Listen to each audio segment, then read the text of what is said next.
Aircraft கிளம்புன அடுத்த நிமிஷம் போகிறதுக்கு முன்னாடி செக்லிஸ்ட் எல்லாம் நம்ம பார்க்குறோம் இல்லைங்களா? ஸோ கிளம்புறதுக்கு முன்னாடியே ஒரு 3, 4 செக்லிஸ்ட் இருக்கும்.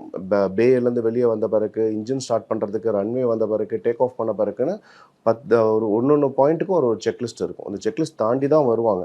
ஸோ எல்லா செக்லிஸ்ட்டும் கிளியர் பண்ணி வராங்க அப்படின்னும்போது, ஆஸ் ஆஃப் அந்த டேக் ஆஃப் பண்ணுற வரைக்கும் எந்த ப்ராப்ளமும் இல்லன்னு தான் சொல்றாங்க. நான் மேக்ஸிமம் பார்த்த வரைக்கும் ஒரு 2, 3 இன்சிடென்ட் சொல்றாங்க எல்லாருமே. ஒண்ணு வந்து பேர்ட் ஸ்ட்ரைக்கா இருக்கலாம் அப்படின்னு சொல்றாங்க. ஸோ பேர்ட் ஸ்ட்ரைக்குன்னு பார்த்தீங்கன்னா, டேக் ஆஃப் பண்ற சிச்சுவேஷன்ல பேர்ட் ஸ்ட்ரைக் ஆகும்போது, obviously engine power loss. First விஷயம் நம்ம பார்க்கணும் என்னன்னா, டேக் ஆஃப் டைம்ல நீங்க வந்து பவர் லாஸ் ஆகுது. பவர் லாஸ் ஆகுதுன்றது அப்புறமா நம்ம பார்ப்போம். பட் வந்து டேக் ஆஃப் டைம்ல பவர் லாஸ் ஆகுதுன்னும்போது, அதுவும் 400 ஃபீட், 600 ஃபீட்லயே அவங்க ஏர்கிராஃப்ட் வந்து லாஸ் ஆகுதுன்னும்போது, ரெக்கவர் பண்றதுக்கான டைமே இருக்காது.